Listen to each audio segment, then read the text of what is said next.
Om Sadashiva Samarambam Shankaracharya Madhyamam Asmadacharya Paryantam Vande Guru Paramparam.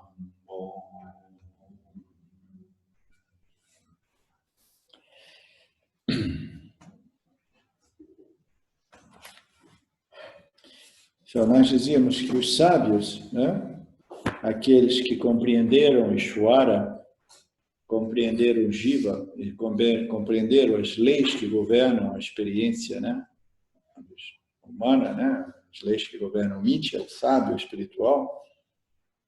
Na verdade, o sábio, o que é um sábio, né? Ah, o cara é sábio, ele estudou tanto, ele tem 5, né, degrees, diplomas, ele tem uma enciclopédia enorme, ele é um sábio? Não, ele é uma pessoa culta. Sabedoria é uma coisa de um outro planeta, diferente, entendeu? Sabedoria é alguma coisa relacionada à compreensão, né, de Deus com o indivíduo, a totalidade, Brahmana, etc. Então, quando o indivíduo ele desenvolve essa sabedoria espiritual, aí ele se torna uma pessoa sempre mais sábia, mais sábia, mais sábia, mais sábia. A mente se torna também mais clara, mais focada, porque ela se torna mais satívica, né? O que facilita ainda a sabedoria. Então, uma pessoa sábia é uma pessoa realmente, né, uma pessoa religiosa, espiritual, que compreendeu o relacionamento, né, entre Jiva, Ishvara, etc. Então, o sábio, ele permanece livre porque ele compreendeu, né, que os órgãos sensoriais e a mente, elas são programados pelos gunas, pelas vasanas, eles vão conectar os objetos do campo e vão seguir, cada um seguindo a sua própria natureza, né? Ele é livre porque ele compreendeu isso. Ele é livre por quê? Porque ele compreendeu que ele não é realmente o executor das ações, muito embora ele precise determinar suas ações de momento a momento, ele precisa determinar, responder. Mas tudo isso parece complicado no início, na medida que a sabedoria vai crescendo, entendeu? Tudo isso ocorre naturalmente, sem nenhum esforço. Uma pessoa sábia, a pessoa com autoconhecimento, ele vai respondendo apropriadamente, né, e devidamente, né, sem esforço. É quando essa elevação espiritual ela começa a ocorrer quase que naturalmente, sem esforço. Basta que o indivíduo permaneça sempre associado a esses ensinamentos, né, ao seu professor, os ensinamentos. Pode também dar mole para a vidya, né, para a ignorância, para a Maya, né, ele nunca sabe, né, permanecer associado, né. O sábio permanece livre porque ele compreendeu, né, Ishvara, compreendeu os objetos, né, do campo. Aqueles não atentos de como os gunas afetam a ação, eles são presos nas ações do complexo corpo-mente-sentido. O que significa ser preso nas ações? No momento que eu digo, eu sou o fazedor das ações, e eu sou o único fator aqui decisivo, né? Eu penso, eu sei o que eu vou pensar daqui a 30 segundos, Natalina. Vou escrever num pedacinho de papel e depois eu te digo. O cara pensa que eu sou o originador dos meus pensamentos, ele nem compreende ainda que os pensamentos deles, puf, do corpo causal, e puf, do campo dármico, entendeu? Ele não compreendeu nada disso. Ele pensa que ele realmente é o fazedor. Então, aqueles que não são atentos de como os gunas, como Ishvara, afeta as ações, eles ficam presos porque eles se identificam como os pensadores dos seus pensamentos, os autores de suas ações e os controladores dos resultados de suas ações. Então, eu sou o cara, eu faço, aconteço, penso, determino. Então, isso é a condição, né, chamada de ignorância, né? é a falta de atenção, a falta de discriminação, a falta de sabedoria, né? Faz com que o indivíduo permaneça preso como o fazedor, o executor. Ele permanece preso, apegado, né? Amarrado ao samsara, através dessa reivindicação, eu sou o fazedor das ações, né? Enquanto que é o complexo corpo-mente operado por Maya Ishvara, que representa a maioria dos fatores que contribuem para a minha ação. A gente tem que pensar quantos fatores contribuem para a minha ação. Cada momento, né? Eu tenho que ter espaço, eu tenho que ter as leis da gravidade, né? Eu preciso ter oxigênio suficiente no ar, né? A minha pressão precisa estar boa, né? Existe uma infinidade de fatores sem os quais eu não sou capaz de fazer nenhuma ação. Mas o cara que é totalmente ignorante do ponto de vista, né, espiritual, ele pensa que eu sou o cara, eu que faço tudo. Os pranas têm que estar realmente bem, né, equilibrados. Nós somos um fatorzinho, né? Qual é o nosso trabalho? O Ishvara faz tudo por nós, né? Provede, se diz? Proveder? Ele provê tudo para nós. Ele pede somente uma coisinha minúscula para o Jiva.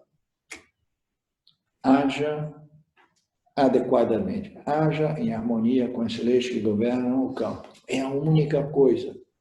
Aí o Jivinha pensa assim, eu sou eu que, eu sou o grande, né? E agora eu sou o grande iluminado. Não existe nada mais infantil do que o ego do Jiva humano, né? Milhares de fatores contribuindo para a minha ação, e eu penso que eu sou o fazedor da ação. É isso que significa dizer isso. Eu não sou o fazedor da ação, eu sou um entre uma infinidade de outros fatores que, né, corroboram para que cada ação ocorra. Mas eu sou importante, por quê? Por exemplo, se você vai dirigir o seu carro, a gente precisa de quê? A gente precisa de 4 pneus, aí a gente precisa de um motor, né, o volante, então a gente não consegue, né? A chave. Aí quando a gente vê, a gente tem um carro inteiro, a gente entra no carro. Aí o que a gente precisa para poder, né, viajar daqui, do ponto A ao ponto B? A gente precisa de energia, né? A gente precisa de combustível, a gente tem que obter. Aí existe uma infinidade de pequenas partes no carro, partes eletrônicas nos dias de hoje, seu computador, uma infinidade, né, para permitir que a gente possa viajar de um ponto E a um ponto B. Aí o Jivinha entra no carro, tudo está pronto, existe tudo isso à sua disposição. Ele fala, eu estou dirigindo esse carro de São Paulo até... Não, existe uma infinidade de outros fatores sem o qual, né, essa viagem que você está fazendo seria impossível. Do mesmo modo, o Jiva humano, ele fica preso àqueles que não são atentos a esses conhecimentos, aqueles que não desenvolveram méritos kármicos, né? Eles não compreendem que os gunas é que estão produzindo tudo isso. Os gunas são os blocos, né? Os blocos de fundação de todo o universo. Tudo que existe no universo são originados dos 3 gunas que se desenvolvem, né? As 5 energias, elementos primários. Ele vai propiciando os resultados de cada um de nós, porque Ishvara é o sistema, né? O facilitador, é aquele que vai... Eu não sou de acordo com o Ishvara. Pô, esse cara não devia estar sofrendo disso, né? Eu vou mandar um e-mail para o Ishvara e eu vou interferir. Eu vou lá, agora eu vou cuidar dessa pessoa para o resto da vida. O ser pleno, aquele que conhece o ser pleno não deve perturbar a compreensão daqueles não discriminadores que não o conhecem. Quando for o seu devido tempo, o indivíduo vai compreender, né, esses conhecimentos, ele vai compreender Ishvara.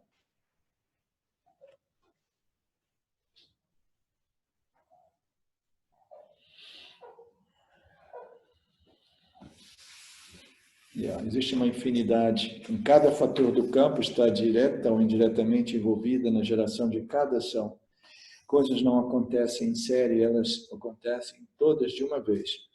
Pensamento que ativa as emoções de alguém, o qual, pelo seu turno, ativa os órgãos de ação e percepção, os quais não podem funcionar sem o sistema nervoso. Então, existe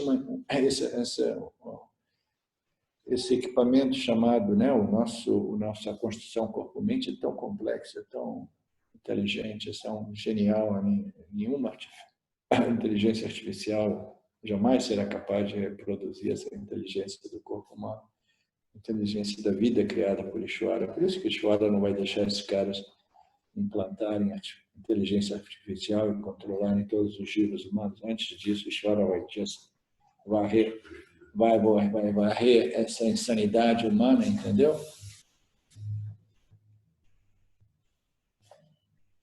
Uma pessoa sábia é relaxada e livre da necessidade de agir, porque ela vê que tudo está acontecendo por si. Compreensão deste fato acontece quando isso for destinado a acontecer. Destino, é destino. Viu? Essa palavra é destino. Tudo bem, então eu não preciso fazer nada. Não, mas não é bem assim, né? Mas as coisas acontecerão quando o destino for, né, propício para que as coisas aconteçam. Então, a pessoa vai realmente compreender o Vedanta quando for o seu destino. Mas o destino não significa dizer loteria, ou jogar um coin, ou uma moeda para o ar, ou fatalidade, entendeu? O destino significa, né, aquilo que é o resultado de todos, né, uma conduta de vida, né, o meu destino. Eu estou contribuindo para o meu destino, que eu sou um dos fatores que vai, né, e as escrituras dizem claramente, Ishvara diz claramente, Krishna diz claramente, você simplesmente, agora que você chegou no Gita, você simplesmente compreenda a mim, dedique todas as ações a mim, mantenha a sua mente focada em mim, e eu vou cuidar de você. Eu vou propiciar o seu karma devidamente, entendeu? E você vai crescer, crescer, crescer, até você poder transcender esse samsara. Essas são as promessas do Gita, a promessa do Vedanta, entendeu? Não existe outro modo, não existe outro modo de se libertar do samsara. Samsara é a ignorância que nos amarra nesse círculo vicioso.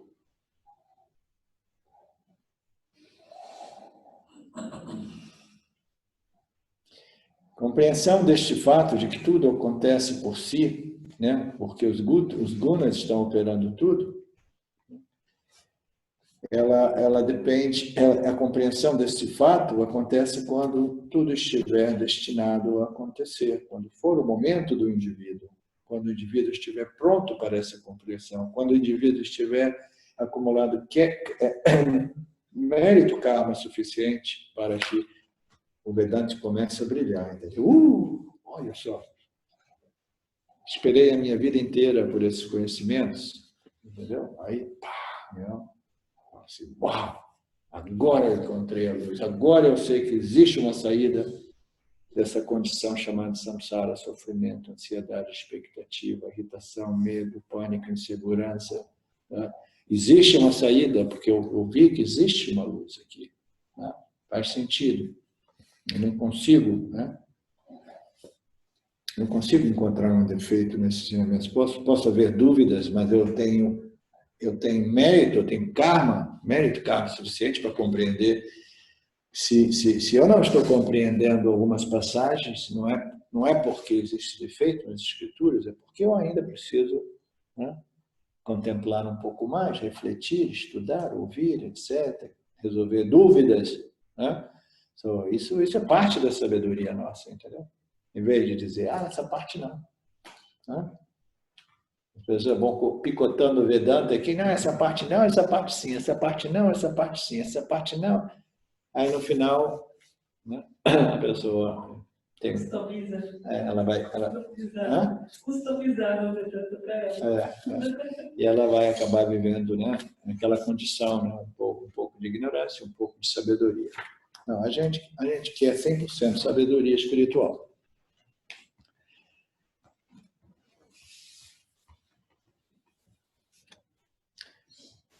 Por isso, os esforços para convencer outros, para ter calma, tenha calma, relaxe e aceite as coisas como são inúteis. Até isso acontecer, você estará estressado, não tem outra opção. Consagre as suas ações, esse é um outro ponto muito importante, né, dentro desse contexto do Karma Yoga, né?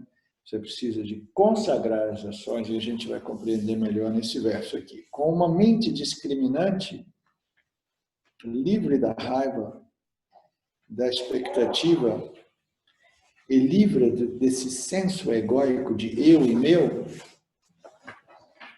ofereça ou consagre as suas ações para mim e lute. Krishna falando para Arjuna como o general do exército, ele precisa de seguir o seu Swadharma, né? E proteger o Dharma Field, o campo dármico, né? Ele precisa de restabelecer o Dharma. Então, ofereça as suas ações, confie em mim. Você possui uma mente, né, discriminante. Eu compreendo que você ainda não estava pronto para o Jnana Yoga, você não estava pronto para compreender, né, esse outro aspecto do Vedanta, né, o aspecto da não ação, né, que nada está fazendo, ninguém está fazendo nada, tudo está acontecendo, né? Simplesmente, aparentemente, você não está ainda pronto para o Jnana Yoga, mas você compreendeu o Karma Yoga. E você, portanto, possui uma mente discriminante. E você é livre da raiva, muito embora Arjuna estivesse um pouco deprimido, né? que é o oposto da raiva, mas ainda assim é um obstáculo a uma discriminação, né? Mas Arjuna estava, né, definitivamente confuso. A sua discriminação estava, né, um pouco comprometida, mas Krishna, como todo sábio, como todo Jnani, ele jamais vai dizer, você não é um ser discriminante. Assim, não. Né? Com a sua mente discriminante, livre da raiva, livre da depressão, né? Livre da expectativa e livre desse senso de eu e meu, esse senso egóico, né? De que eu sou o general, eu vou estar matando Duryodhana, Bhishma, Drona, etc. Não, forget about that.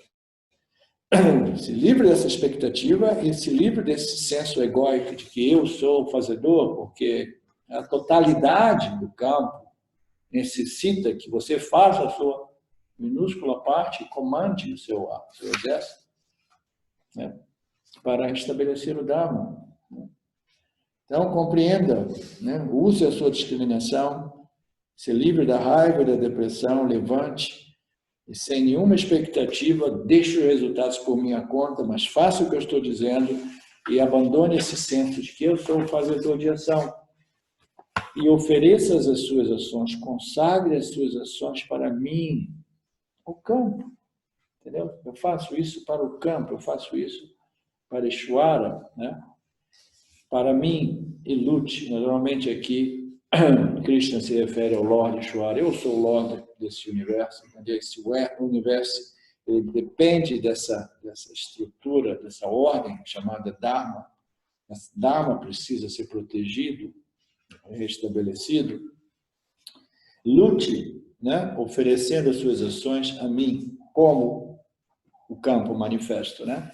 Se você fielmente seguir esse ensinamento olha que interessante isso. Se você realmente, fielmente seguir esse ensinamento, sem procurar falhas significa defeitos nos ensinamentos, tem pessoas que ficam procurando defeitos. Não, isso aqui, isso aqui. Então, é a pessoa que ainda não possui uma das pré-qualificações, as pré-qualificações, humildade, confiança. Confiança significa o quê? Eu não compreendi ainda muito bem isso, não. Mas, putz, 40 anos eu estou tentando resolver esse problema da vida, entendeu? Esse problema existencial, e agora eu vejo tanto conhecimento, eu não compreendi ainda tudo, mas eu confio. Eu confio que as escrituras talvez estejam finalmente, entendeu? Me apontando para o final do túnel, porque eu vejo uma luzinha já aparecendo lá, entendeu? Então, humildade, confiança e paciência, perseverança, né? Ofereça suas ações para mim e lute. Se você fielmente seguir esse ensinamento, sem ficar procurando defeitos, você crescerá e você será libertado dos resultados de suas ações. Que tipo de libertação é essa? O Krishna agora está simplesmente, né, ensinando Karma Yoga, mais Karma Yoga, mais Karma Yoga. Se livre da ansiedade em referência aos resultados de suas ações, se livre dessa problemática angustiante derivada do sentimento de que eu sou responsável por minhas ações, que eu sou o único fator realmente decisivo das minhas ações. É um peso que a gente carrega nas costas a vida inteira. É horrível viver assim, pensando que eu sou responsável pelos resultados, que eu sou o único fator envolvido em cada uma de minhas ações. Quando a gente assume esse senso de authorship, authorship se diz? De autorismo. Autoria, o senso de autoria, o senso de execução, né?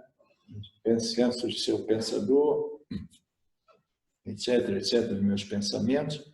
Quando a gente cai naquela cilada, naquela coisa, aí imediatamente nós experimentamos ansiedade, expectativa, apego, dependência e aflição, e meu Deus, isso e aquilo, como é que eu vou fazer, não fazer? Eu sou responsável por tudo isso, de responsabilidade, oh meu Deus, eu vou fracassar, e eu fracasso. Tudo isso porque eu não compreendi o sistema, né? A gente não compreende o sistema, né, Natalina? Por isso que a gente está aqui, né? A gente quer compreender, né?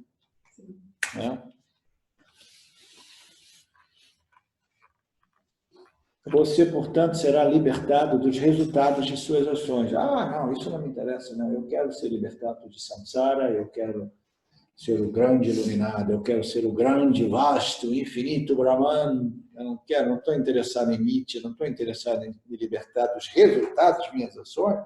Eu não faço nenhuma ação, eu jamais fiz alguma ação. Né? Que papo furado é essa? Eu quero saber, fale de mim, de Brahman, a minha natureza com Brahman, aquilo que não faz nada, etc. Não, Krishna está falando aqui. Né? Se você realmente lutar, eu não faço nada, você está querendo que eu lutar, derramar sangue, etc. Isso é violência, Krishna. Né? Krishna, não, faça as suas coisas aqui, siga o seu dharma, seu papel, e você será livre da ansiedade decorrente desse senso egóico de que eu sou o fazedor e o senso de que eu controlo o meu destino, eu controlo.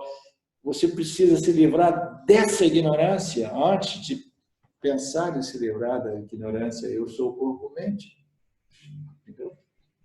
Eu sou Brahman, depende da compreensão do Dharma, compreensão do Karma Yoga, compreensão de que eu sou apenas um entre tantos outros fatores e eu não tenho nenhum controle, né?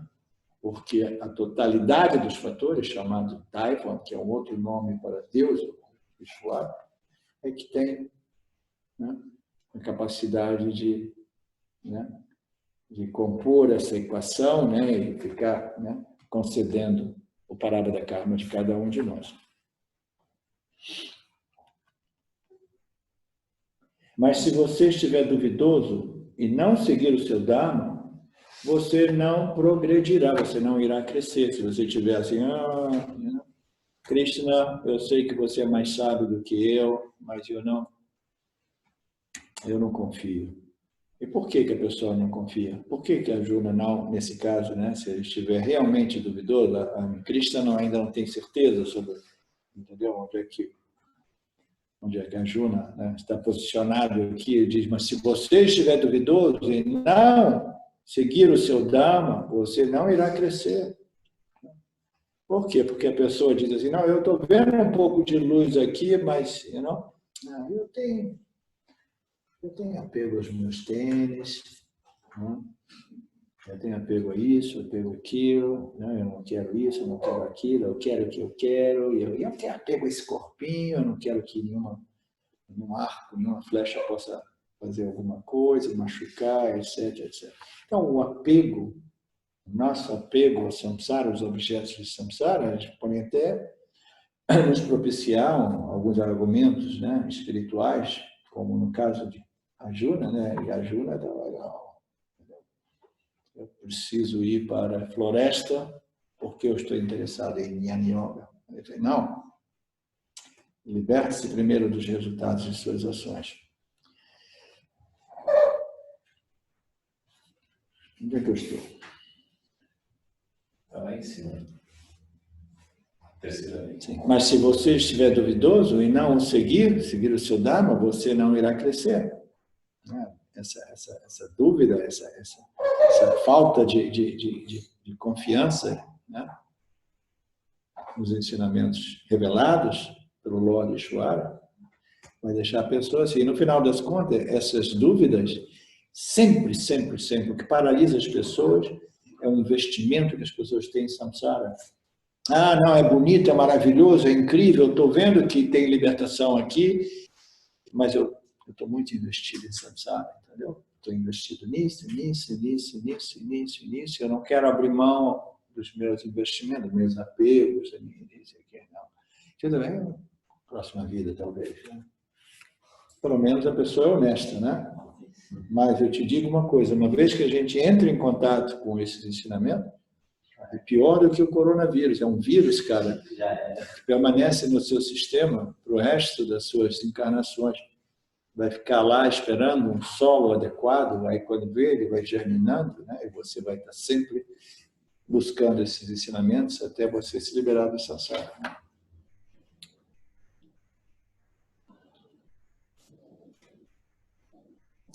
É sábio agir em harmonia com sua própria natureza.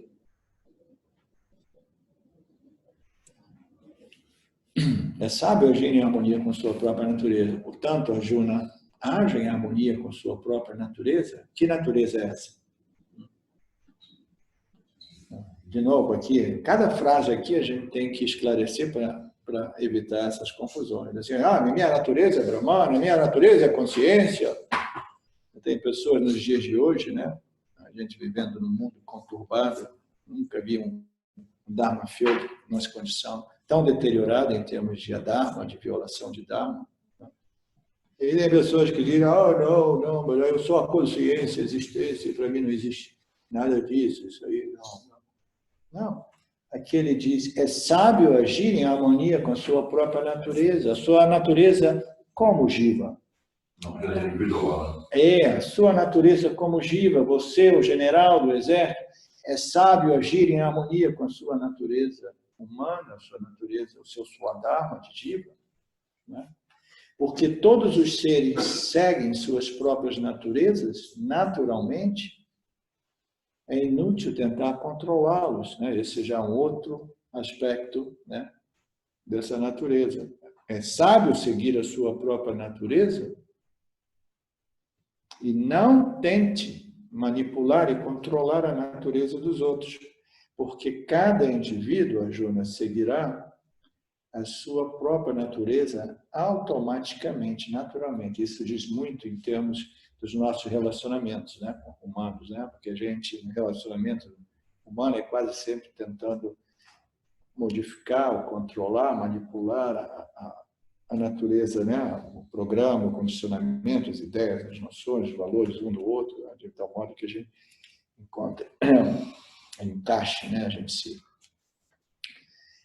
Então, Krishna diz aqui, todos os seres seguem suas próprias naturezas. Você deve seguir a sua própria natureza, porque é sábio você seguir a sua natureza, seu Dharma, né?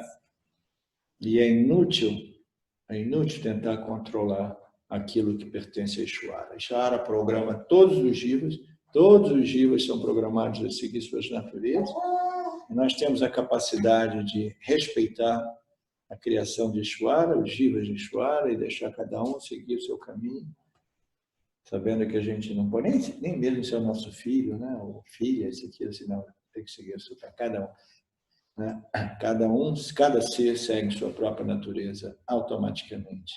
Ah, mas é o meu filho. Não é seu filho, né? Somos todos filhos de Ishvara. Ishvara simplesmente falou assim, pá, vou mandar um para você. Mas não queria, Ishvara, dar pá, agora segura essa. Tem que criar um moleque, etc. Aí depois você diz assim, é o meu filho, mas meu? Você não fez nada, a única coisa que você fez foi se divertir lá, fazendo amor aqui. Aí de repente, pum, a coisa cresce. A barriga cresce. E tudo Ishvara. E cada ser de Ishvara vai seguir a sua natureza, né? Os apegos que nós temos com os nossos filhos, isso e aquilo, são coisas que nós precisamos realmente de olhar muito objetivamente e compreender, né? Eu aprendi isso depois de muito sofrimento. Meu filho hoje tem 38 anos e eu ralei muito tentando, né? Viajando, né? Escorregando na maionese, como a gente ia. Eu pensava que eu fosse sábio e que eu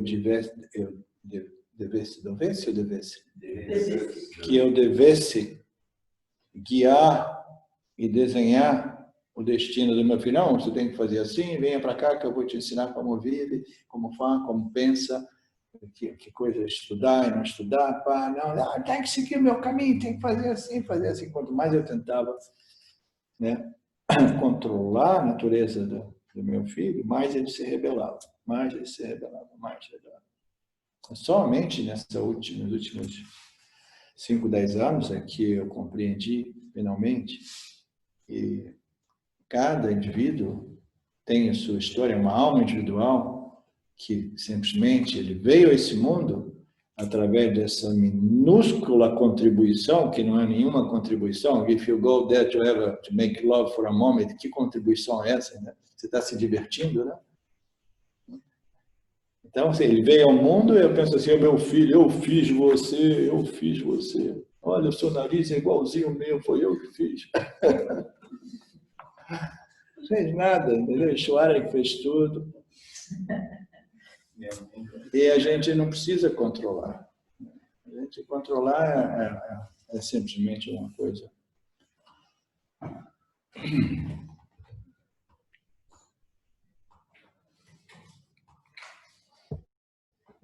Verso 34. Apego e aversão aos objetos dos sentidos são seus inimigos intratáveis.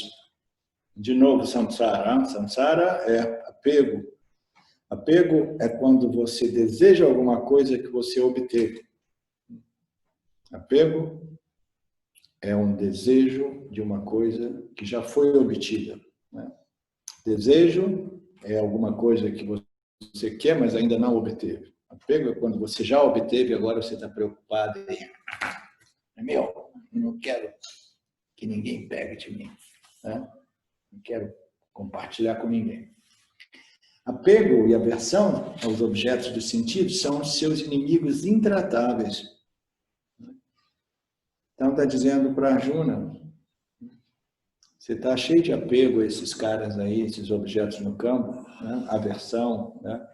A ter que destruí-los, né? De modo a restabelecer o Dharma, etc. Então esse apego aos objetos dos sentidos são os inimigos intratáveis, né? Que são os obstáculos gigantes, né? Ou principais, mais, né? Difíceis de serem, né? Transpostos. Transcendido. Transpostos, né? Superados é transpostos. Superados é transpostos, não. Superados, né? Então, esses são os obstáculos, nossos apegos aos objetos de samsara, né? Os nossos apegos aos nossos quereres e não quereres, os nossos desejos e medos dos objetos, são os inimigos número 1, né, nesse processo nosso de crescimento e elevação espiritual. Aí o Krishna faz essa próxima afirmação, que é muito radical. Ele diz assim uma coisa que eu acho que nós comentamos no outro dia, fora do contexto da nossa classe, né, na cozinha lá em cima. Ele diz, é melhor morrer realizando, era com Cris e a sua esposa, é melhor morrer realizando imperfeitamente as suas obrigações, o seu Dharma, de acordo com o seu próprio Dharma, do que viver realizando bem o Dharma do outro. O Dharma do outro é cheio de perigos, né? Querer fazer o Dharma dos outros. Então é melhor você fazer mal o seu Dharma. Porque se você está fazendo o seu Dharma e está fazendo mal, você tem a possibilidade de ir melhorando, né? Você está se trabalhando.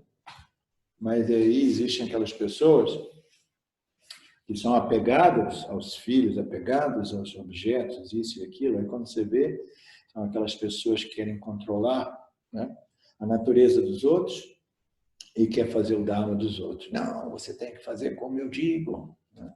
Tem que ser assim, por isso e aquilo.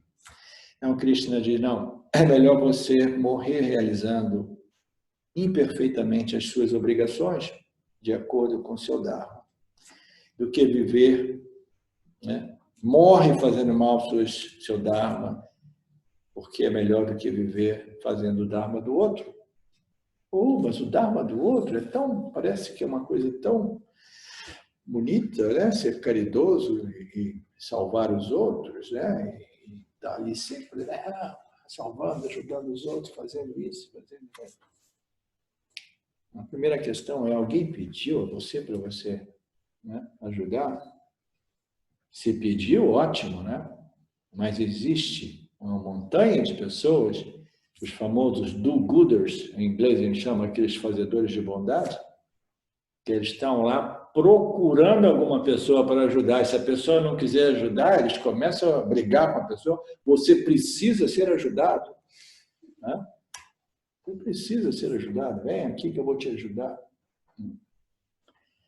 Então, fazer o Dharma do outro é cheio de perigo do ponto de vista, né, do Dharma, do Karma, da nossa evolução espiritual. Esse é o ponto.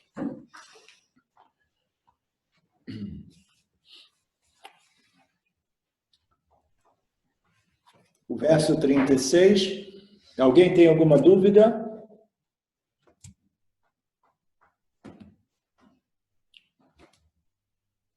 Ok. O verso 36, Arjuna disse, qual é a força, aquela força terrível que causa ações horríveis, ações auto-insultantes, muito embora exista um forte desejo pelo contrário. Eu estava dando exemplo, eu dou os exemplos de mim mesmo, eu gosto de dramatizar, exagerar, é por isso que se a pessoa que eu fosse realmente uma bomba atômica, né? Porque qual era aquela força terrível que causa ações auto-insultantes, muito embora exista um forte desejo pelo contrário, né? Eu nunca queria ser, né, violento verbalmente, né? Pode ser deselegante, insultante com a minha esposa, mas existia aquela força terrível, né, que me compeliva a fazer essas ações horríveis que me faziam mal ao outro, né? Muito embora eu tivesse aquele desejo, né, assim, nunca mais eu vou fazer isso, né? Agora eu resolvi, agora é definitivo. Nunca mais. Pode esvaziar a mala, porque promessa é dívida, né? Aí quando vê essa força terrível, né? Essa força terrível é a força das nossas vasanas, essas vasanas fundadas na ignorância, essa ignorância espiritual. A ignorância espiritual não é somente a ignorância eu sou o Jiva e não o corpo-mente, é ignorância a respeito do relacionamento entre Ishvara, Jiva e o campo dármico. Então, essa ignorância, ela produz essas ações autoinsultantes que crescem no nosso corpo causal para criar essa bomba, entendeu? Essa força, essas forças violentas que causam, me forçam de agir de um modo que é em detrimento meu e dos outros, e eu sei, putz, eu estou me autodestruindo aqui, né, no meu relacionamento com a minha esposa, né, eu não cheguei aos pontos de me dar uns tapas nas caras, na casa e para com isso, cara, eu não cheguei a esse ponto, né? Mas eu lembro que eu dizia assim, porra, cara, quando é que você vai acabar disso? Você vai perder a menina, cara. Né? A menina apaixonada por você, a menina jovem, bonita, né? Disposta a te ajudar, né? A companheira, chata também, mas quem que não é chato, né? Não existe uma coisa sem a outra, né? Tem sempre um upside e um downside, né? Soma zero, né? Aí eu dizia, pô, você vai perder, cara, sua esposa vai embora, cara, ela vai embora, você está em... E eu dizia para mim, não, eu não posso fazer isso, ela é a coisa mais linda que eu encontrei, entendeu? Ela é tão importante para mim, realmente, foi uma coisa importantíssima na minha vida, né? Então eu dizia, não, eu não posso fazer isso, e essa força monstruosa, terrível, que nada mais é do que a ignorância que me compele a fazer ações que mais tarde elas se manifestam como essas vassanas, entendeu? Violentas, adármicas, né? Explosivas, insensatas, não discriminantes, né? Esses ímpetos emocionais, né? Violentos, etc. Tudo isso é parte, tudo isso existe dentro de nós, né? Alguns mais, alguns menos. Eu sei que você é uma santa, Natalina. Eu sei que você é uma santa. Hoje eu tive, almocei com ela, entendi, uma santa realmente. Qual é essa força terrível que causa essas ações autoinsultantes, muito embora exista um forte desejo pelo contrário, Krishna? Please, me explique, por favor, Krishna disse. Rajas produz desejo e o desejo inevitavelmente se converte em raiva. Por quê? Rajas produz o desejo e o desejo obstruído se torna, né, irritação e raiva. É inevitável. Naturalmente, alguns indivíduos, o desejo obstruído se transforma, se converte em depressão, né? Mas rajas, nesse caso, é aquele que vai produzir um desejo e esse desejo ele vai produzir a raiva. Rajas é um grande glutão. Rajas é aquele que, quer consumir experiência, quer consumir, né? Isso e aquilo, eu quero isso, yam, experiência. É um grande glutão. É um pecador inveterado. Por que é um pecador inveterado, entendeu? Porque um glutão é aquele que não conhece moderação, é aquele que é fora de controle, entendeu? É aquele que é totalmente, né, compulsivo, né? Vinculante, aquela coisa, eu não consigo parar, eu vou comer até explodir, vou crescer, vai pensa que o cara está crescendo espiritualmente, né? Está crescendo, né? O corpo está crescendo porque eu quero mais experiência, né? Isso é um pecado, é simplesmente a ausência de moderação, é um glutão inveterado. Saiba ser um inimigo, sabe ser um inimigo intratável, será que está correto isso? Ele é um grande glutão e um pecador inveterado, sabe ser um inimigo intratável. Acho que não está tão correto isso. Rajas sabe ser um inimigo intratável. Não importa. Não, entendi. Em inglês é assim, know it to be, saiba que Rajas é um inimigo intratável. O que é o significado dessa palavra, intratável? Não pode ser tratado. Não, mas tem uma outra conotação, né? Porque eu acho que essa também não foi uma tradução muito adequada, entendeu? É que não dá para deletar. É um inimigo que quase que é invencível, entendeu? Não tem negociável, né? Sem acordos. Não tem acordo. Intratável. Sim, deve ser por aí, né? Também. Sabe ser um inimigo que você não consegue dialogar, ou gerir, né? ou administrar, ou regular. Realmente são aquelas vássanas, esse monstro que existe dentro da gente, quando ele se torna realmente vinculante. Se a gente tivesse uma doença intratável. É uma doença intratável. Sim, legal. Obrigado. Interessante que ele coloca como sendo Rajas o responsável pelo termo, né? Porque tamas, o indivíduo tamásico é aquele em condição mais deplorável, mas por outro lado, ele é estagnado, completamente estagnado, entendeu? Ele não faz quase nada, ele não produz resultados e ações, porque ele simplesmente vive. É uma condição muito triste, entendeu? Mas é o indivíduo rajásico que sofre mais, porque ele constantemente ele é movido por seus desejos e medos e ele tenta resolver esse problema.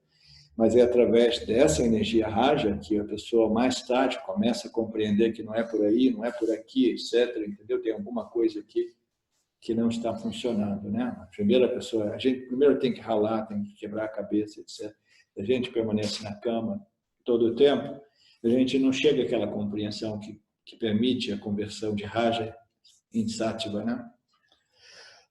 Tal qual o fogo é frequentemente coberto por nuvens de fumaça, tal como um espelho pode ser coberto por poeira ou um feto escondido no ventre, o autoconhecimento é encoberto pelo desejo.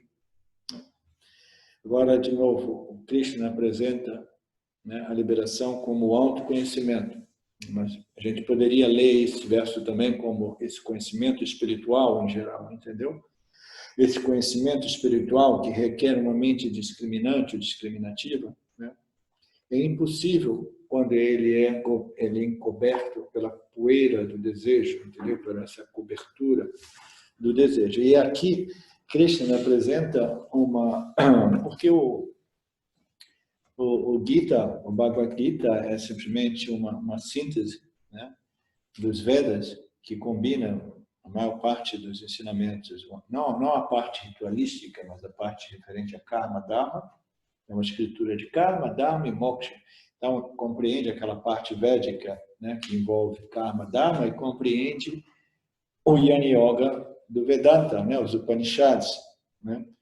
Então, essa noção aqui, todas as noções do Gita, elas são extraídas das escrituras de Karma, Dharma e dos Upanishads. Não existe nada de novo, entendeu? É simplesmente uma compilação desses ensinamentos, né, do Vedanta, Karma, Dharma e Moksha, e apresentada recentemente, 2.500 anos atrás, naturalmente, né? Porque desse modo, né, mais divertido, né, com Deus, Brahmana é personificado como Krishna, e às vezes Krishna ele veste a camisa de Ishvara, né, ele como Lorde do Universo, etc. Então é muito interessante, muito lindo. Então ele está dizendo, ele está apresentando nesse verso um conceito, uma noção dos Upanishads que apresenta os três tipos de desejo, os três tipos de vasana, né? Ele fala que o indivíduo rajásico é um indivíduo desejoso, né? E o desejo, quando obstruído, produz raiva, e raiva destrói a discriminação, e a discriminação destruída conduz à desilusão, e uma mente desiludida é uma mente destruída, né? Esse é o samsara, o processo do samsara. Diz que Rajas é um grande glutão e ele peca porque ele perde a discriminação. É um inimigo intratável. Aí ele apresenta os três tipos de desejos rajásicos, tá? Ele diz, tal qual o fogo é frequentemente coberto por nuvens de fumaça. Então, existem vasanas, por exemplo, eu acho que a sua vasana é uma vasana que não é essa, é uma vasana um pouco mais persistente. Mas existem vasanas, não estou brincando com você. Tal qual o fogo é frequentemente coberto por nuvens de fumaça, por exemplo, quando nós temos o fogo produz a fumaça, e a fumaça cobre o fogo, você vê, putz, Brila, eu estou aqui querendo, eu sentei aqui, acendei o fogo para curtir o fogo, eu quero tomar um chá de ayahuasca, e agora o fogo é coberto pela fumaça, né? Então, quando a fumaça cobre o fogo, o que ocorre? Ocorre que eu vou pensar assim, não, isso não é admissível, né? Eu vou lá e agora pegar uma coisa, começar a tirar o fogo, vou ficar brigando com a fumaça, né? Quero tirar a fumaça aqui, meu papai que está cobrindo o fogo, estou obstaculizando, né, a minha visão do fogo. Então, isso é um tipo de vasana, de problema, em termos de persistência, que a gente não precisa se preocupar. Porque a gente sabe, quando vier uma brisa, quando o vento mudar de direção, o vento vai simplesmente levar a fumaça para o outro lado, aí a gente dá uma boa risada, porque a fumaça foi cobrir a visão dos outros, não a nossa, né? Então, a gente não precisa fazer nada, a gente sabe que é uma condição passageira, temporária. Assim, não, tranquilo. Essa vacininha, Edu, né? Uma vacininha assim, aquela vacininha, né? Tudo bem. Nenhum problema, eu tenho que ficar de olho nela, porque uma vacininha, ela pode crescer. Ela pode ganhar momento, bum, bum, bum, bum. Quando você vê, aí ela já fica uma vacina 2. Essa vacina número 1, a do fumaça, a gente precisa ficar de olho dela, regular ela um pouco, mas não precisa fazer nada. Mas quando a gente tem uma vacina mais profunda, mais difícil, entendeu? É como se nós tivéssemos encontrado um espelho no porão de uma casa antiga, e esse espelho é coberto de uma poeira cheia de gordura, etc. Aí você vai lá e pega a sua mão, faz assim, aí você vê, tem que lavar a mão. Aí você pega um paninho, não funciona. Aí você tem que chegar lá armado com todo tipo de detergente, isso e aquilo, e passar diversas horas trabalhando, né? Trabalhando para remover a poeira daquele espelho, né? Então, isso é uma representação, uma ilustração de algumas vasanas que requerem esforço da parte nossa, entendeu? Não basta a gente ficar de olho nela, vigilante, e dizer que, não, tudo bem, essa é uma vasana que não requer muito a minha atenção, né? Existem vasanas que realmente a gente precisa trabalhar, tá? A vasana do tênis, a gente precisa trabalhar naquela vasana do tênis, né? Ela já cresceu em número, né? 67? Não, ainda não foi mais nenhum. Então, é uma vasana que a gente precisa trabalhar nela, como tantas outras vasanas nossas, a gente precisa trabalhar, porque ela já está mais arraigada, né? Mas aí, Krishna apresenta um outro conceito, né, que representa, né, um outro tipo de vasanas, aquelas vasanas tão profundamente arraigadas, que elas são tal qual o feto que é escondido no ventre. Por exemplo, essa analogia do feto no ventre, é que o feto está no ventre e, de repente, a mãe diz assim, putz, não, 9 meses é muito para mim, eu quero resolver essa questão aqui, eu quero acelerar o tempo, 4, 5 meses no máximo, ou de repente é um desses fetos, né, esses fetos, né, do novo mundo, né, que eles já vêm com uma inteligência enorme, e aí eles já começam a chutar lá dentro, eles querem sair antes do tempo, né? Então, existem vasanas que nós precisamos ter a paciência de esperar aqueles 9 meses, entendeu? Sabendo que a gente não pode, a gente não tem o poder realmente de neutralizar, de cancelar. Essas são as vasanas que nós temos que trabalhar, mas sabendo que Ishvara, e somente Ishvara, saberá o tempo, né, que eu serei liberado dessa vassana. Seja ela uma vassana de ir para a cozinha de novo, comer, ou comprar um tênis, ou de fazer isso, fazer aquilo, entendeu? Qualquer que seja essa vassana, se for muito arraigada, ou a vassana do sexo, eu estava citando no outro dia, o James tinha essa vassana do sexo, e ele pedia a Ishvara, pô, Ishvara, eu sei que essa é uma vassana a vassana número 3, né? Essa vassana tipo do ventre, do feto no ventre, né? Mas, pô, já passaram muito mais de 9 meses, já são 27 anos já passaram, entendeu? E é hora que você me liberte dessa vassana, né? Então, existem vassanas que a gente tem que ser gentil com nós mesmos, não significa que a gente tenha que ser simplesmente negligente e dizer assim, deixa isso tudo por conta de Ishvara. Não, a gente tem que fazer o nosso trabalho, né? Mas a gente tem que ser gentil com nós mesmos, sabendo que, pô, Ishvara criou esse monstro dentro de mim, né? Eu quero me livrar desse monstro, mas ainda assim eu não posso, né, simplesmente, né, ser violento comigo mesmo, né? Ser lá, não, você não pode, você já passou tanto tempo assim, você tem que acabar com isso, etc, né?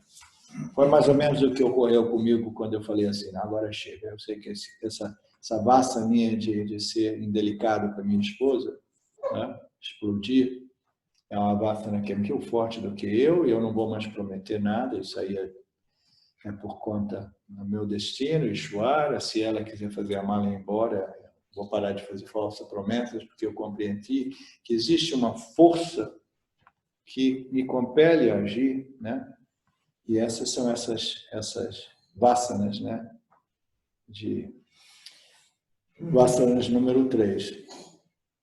Não. O fogo insaciável do desejo é o inimigo constante do sábio. O fogo insaciável do desejo é o inimigo constante do sábio, porque ele evita o autoconhecimento. Então, o desejo aqui é representado pelo fogo, né? Um desejo intenso, né? Coisa realmente em chamas. Eu queria terminar. É inimigo constante do sábio, porque ele evita o autoconhecimento, ele obstrui, né, o autoconhecimento, a possibilidade de autoconhecimento, a possibilidade de crescimento espiritual. E por quê? Por que ele evita? Né? Porque o crescimento espiritual requer uma mente mais satívica. E esse inimigo do autoconhecimento, esse inimigo de uma mente satívica, são os desejos. Por quê? Porque os desejos, eles projetam alguma coisa que vão perturbar a minha mente, porque eu tenho que ficar correndo para obter, depois correndo para manter, e entre os momentos que eu obtenho e mantenho, eu correndo e me frustrando porque eu não consigo obter, entendeu? Me frustro, raiva, irritação, porque eu não consigo obter sempre as minhas coisas. Tem muitos dos meus endeavors, meus empreendimentos são fracassados, tem coisas que eu quero, mas não consigo. E se eu acredito que eu realmente, né, eu sou desejoso, que eu consigo, realmente eu sou o cara, eu devo fazer e consigo, então eu vou ficar sofrendo. Portanto, é o obstáculo número 1 para o autoconhecimento e até mesmo para o crescimento espiritual. O desejo, esse desejo, a menos que seja um desejo em total harmonia ou esse Dharma. A gente não vive sem desejo.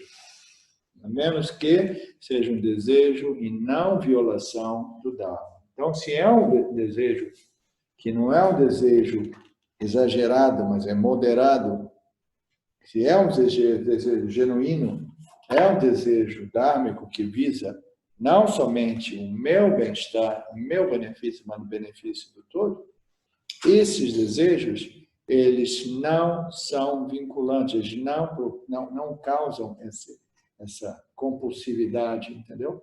Porque eles são moderados, eles são genuínos, eles não são somente egocentrados, eles são para o benefício do campo, o benefício do coletivo, do meio ambiente, entre outros, o meu benefício também, entendeu? Então, esses são os únicos desejos que são que não são um obstáculo para o autoconhecimento. Situado nos sentidos, mente e intelecto, o desejo, rajas, engana a pessoa e obscurece a sabedoria. Então, situado no intelecto, no ego, né, na mente e nos órgãos dos sentidos, né, porque os órgãos dos sentidos são, né, a extensão da mente que nos permite, né, de ver, sentir, ouvir e agir para obter ou agir para evitar. Né? Então, esse complexo corpo-mente, né, esse complexo do corpo sutil, né, o intelecto, mente e os órgãos sensoriais, os órgãos de ação, né, associados a um corpo físico, esse mecanismo, né, onde é que eu estou? Dos órgãos sentidos, ele engana a pessoa e obscurece a sabedoria. Portanto, Arjuna, controle os sentidos na sua origem e destrua esta força. O que é controlar os sentidos na sua origem? Nós falamos muito sobre isso nos últimos dias. Né? Controlar os sentidos na sua origem é controlar os sentidos aqui, entendeu? Aqui. E se a gente quiser controlar eles aqui, né? A nossa possibilidade de controle ali é mais reduzida, né? Mas se a gente quer controlar os órgãos sentidos na fonte, na origem, a gente tem que controlar eles na medida que o sábio, como é que ele faz? Os desejos aparecem na mente e ele vai gradualmente dizer não, obrigado, não, obrigado. O sábio é aquele que simplesmente ele rejeita, simplesmente ele abandona os desejos na medida que os desejos vão aparecendo no corpo sutil, na mente, né?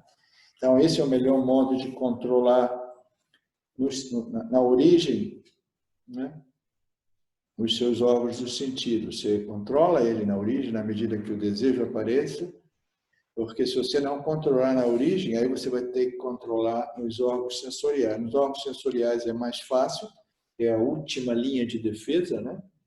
É quando você está lá abrindo a geladeira de novo, aí no último momento você fala, não, né?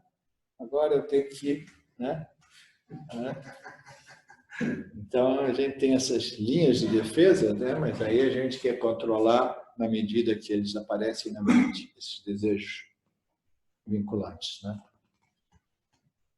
Situado nos sentidos, mente e intelecto, ele engana a pessoa, obscurecendo a sabedoria. Portanto, controle os órgãos dos sentidos na sua origem e destrua essa força. Na verdade, para destruir essa força, a gente tem que controlar isso, até mesmo aqui, né? Mas controlar os gunas, controlar as vasanas, a gente só pode controlar indiretamente. Na verdade, a gente não controla, a gente condiciona as nossas vasanas, a gente reprograma as nossas vasanas. E o único modo que a gente tem de fazer esse trabalho é através de nossas ações, pensamentos e ações. A gente vai reprogramando, aí a gente realmente aborda o problema na origem, né? Você está compreendendo, Natalina? Por favor, você está compreendendo? Sim. Ok.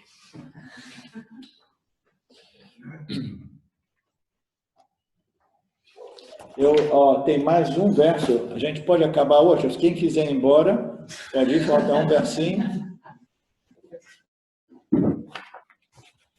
Nossa, tem uma galera legal, 34 pessoas. Saudade de vocês.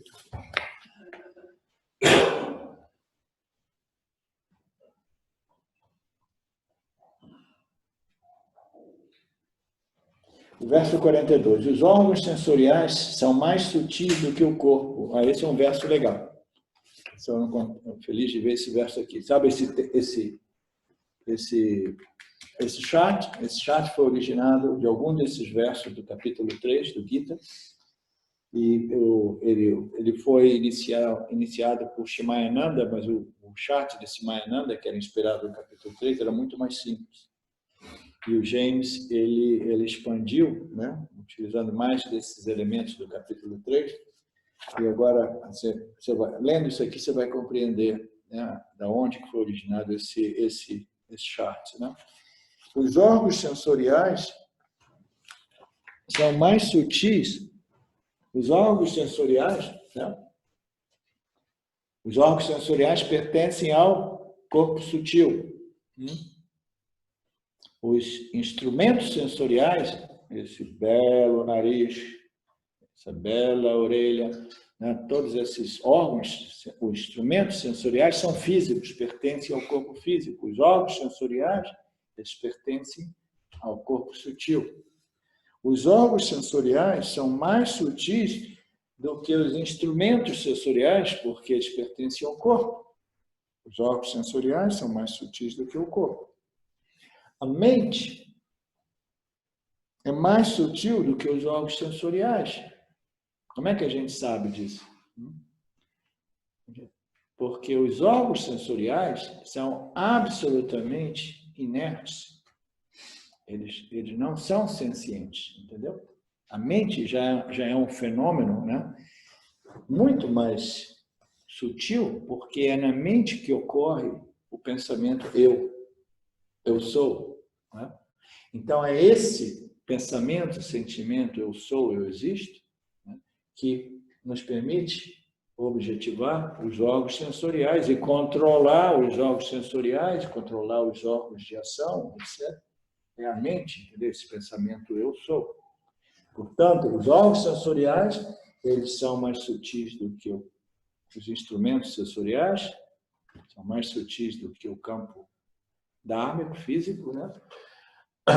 A mente é mais sutil do que o corpo do que os órgãos sensoriais. O intelecto é mais sutil do que a mente. Como é que a gente sabe disso? Porque o intelecto, ele objetiva a mente, o intelecto objetiva os órgãos sensoriais, o intelecto objetiva o corpo físico. Né? O sutil consegue objetivar o denso, o mais denso. O denso não consegue objetivar o mais sutil. Essa é a lei do universo, entendeu? Tudo é projetado do sutil ao mais denso, mais denso, mais denso. O intelecto é mais sutil do que a mente. E o ser, né? A consciência, Om, Brahman, o ser, e o ser é mais sutil do que o intelecto, né?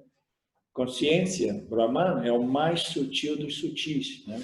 Essa é uma expressão, uma declaração, é um dos ensinamentos do Upanishad. O mais sutil dos sutis é o Brahman, aquilo que pervade o inteiro universo, que pervade os três universos, né? Os três mundos, né? O causal, o sutil. Aquilo que pervade tudo é o mais sutil do tudo, porque você tem que ser muito sutil para pervadir aquilo que é um subproduto, né? Desse princípio que é você. Por exemplo, o espaço e o ar. O ar pervade o espaço ou o espaço pervade o ar? O espaço pervade o ar. O espaço pervade o ar, né? Porque o ar para existir, porque o ar se move, né? O ar se move, ele tem algumas propriedades, etc., e ele se move. Né? Então, para que o ar exista e possa exercer essa mobilidade, ele necessita de um espaço. Então, o espaço pervade o ar. O ar é um subproduto do espaço, na verdade, é o primeiro desdobramento, né? É o desdobramento do segundo elemento, é o ar, né? Que se desdobra a partir do espaço. Então, o ser é aquilo que é o mais sutil do sutil, é aquilo que pervade tudo. Né? O corpo, os órgãos sensoriais, o corpo sutil pervade o corpo físico, como algumas vezes vocês me ouviram dizer, é o corpo sutil que vivifica e anima o corpo físico, porque é o corpo sutil que pervade, né? O corpo físico, do mesmo modo que o espaço pervade o ar, o elemento ar. A consciência pervade Maya. Maya pervade os elementos Aí os elementos, cada um desses elementos vai pervadindo os demais e emprestando, né, uma fração de si para ir formando os outros elementos. É assim que tudo se desdobra nessa criação. Compreensão daquilo que está além do intelecto estabiliza suas emoções e destrói esse inimigo oculto, né? Então, aí, no final das contas, somente a compreensão daquilo que está além do intelecto, que existe além do intelecto, é aquilo que não pode ser objetivado pelo intelecto. É por isso que as escrituras dizem que o ser Brahman não é um objeto de conhecimento. Né? Por quê? Porque o intelecto não consegue realmente conceber. Maya itself, até mesmo Maya, entendeu? Ele é incompreensível para o intelecto humano. Por quê? Porque Maya existe dentro do âmbito do corpo causal. O corpo causal é mais sutil do que o corpo sutil. O corpo sutil é sutil. E o intelecto é o aspecto mais sutil do corpo sutil. Mas ainda assim, o intelecto, sendo mais sutil do que o ego, do que a mente, as emoções, ele não consegue objetivar e conhecer aquilo que é mais sutil do que ele, né? Que seria o corpo causal, né? Então, compreensão daquilo que está além do intelecto, né? Estabiliza suas emoções e destrói esse inimigo oculto. Esse inimigo oculto é o quê? A ignorância, né? Que produz essa força, né? Intratável que me compele a agir de modo, né? Deselegante, né? E viver em sofrimento.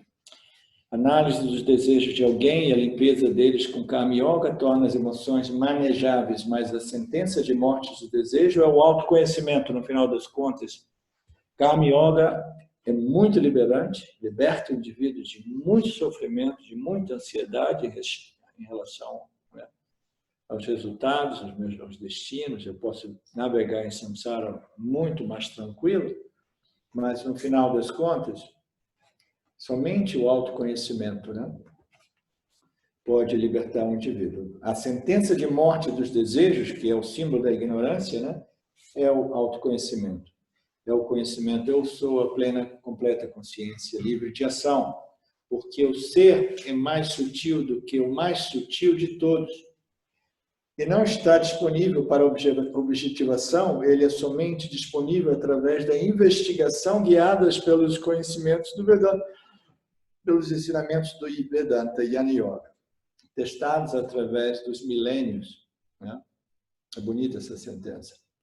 Porque o ser é o mais sutil do mais sutil e não está disponível para objetivação, o ser não é um objeto de percepção, ele não pode ser conhecido através dos pramanas, dos meios de conhecimento que nós conhecemos, que é o intelecto, a mente e os órgãos de percepção. O ser não pode ser conhecido desse modo aqui, porque o ser não pertence a essa ordem, né? Essa ordem abaixo dos órgãos de percepção, né? O ser é o substrato de tudo. Portanto, ele não é disponível para objetivação. Objetificação. Nossa, eu falava sempre errado essa palavra. Ele não é disponível para objetificação. Ele é somente disponível através de um meio de conhecimento. E esse meio de conhecimento não é percepção e não é inferência. Não é a mente. O único modo de conhecer o ser somente é disponível através de um meio de conhecimento, e esse meio de conhecimento são os ensinamentos do Vedanta, os ensinamentos do Jnana Yoga, os ensinamentos que revelam o ser. É o único meio para conhecer o ser, e ele revela o ser de um modo muito interessante, né? Porque o ser não é um objeto de conhecimento, mas o Jiva é o ser. Ele revela o ser através da remoção das noções equivocadas, né, de que o ser é a construção corpo-mente, ou em outras palavras, a consciência do Jiva, entendeu? Ela é um produto do corpo e da mente, né?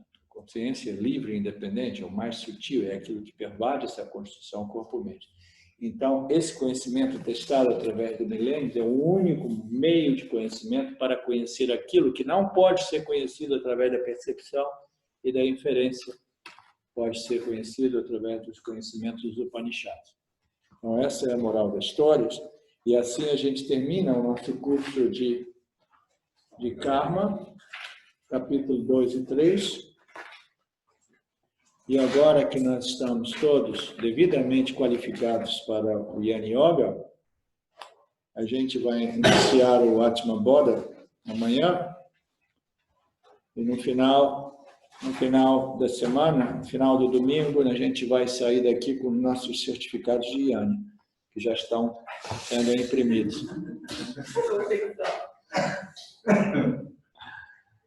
Ok. Então, amanhã, no mesmo horário, a gente inicia o Atma Bodha. Obrigado a todos. Tchau, queridas. Om Purnamada Purnamidam Purnamudachyate Purnasya Purnamadaya Purnameva Vashishyate. Om Shanti Shanti Shanti. Thank you, Lord. Thank you. Saudações. Eu quero aqui deixar um pequeno testemunho. Através do estudo do Vedanta, com os ensinamentos sendo esclarecidos especificamente pelo professor Arlindo Nagar, foram canceladas em mim algumas noções que eram relacionadas com a ideia que eu tinha a respeito de alcançar algo que representasse uma grande realização espiritual. Então o Vedanta fez com que, pela compreensão, a minha mente ela abandonasse o papel de buscador espiritual. E isso para mim foi um marco inicial para uma outra relação com o processo de desenvolvimento espiritual, do qual, saibamos disso bem ou mal, é um processo que fundamenta a vida de todos nós. E eu digo isso para estimular todos aqueles que chegam no Vedanta Brasil e entendem que podem se beneficiar da profunda imersão direcionada para o autoconhecimento que é promovida nesse grupo de estudos, que é um grupo que existe graças ao trabalho altruísta do professor Arlindo Nagar, suportado também pelo trabalho voluntário de pessoas que contribuem para a manutenção do grupo de diversas maneiras.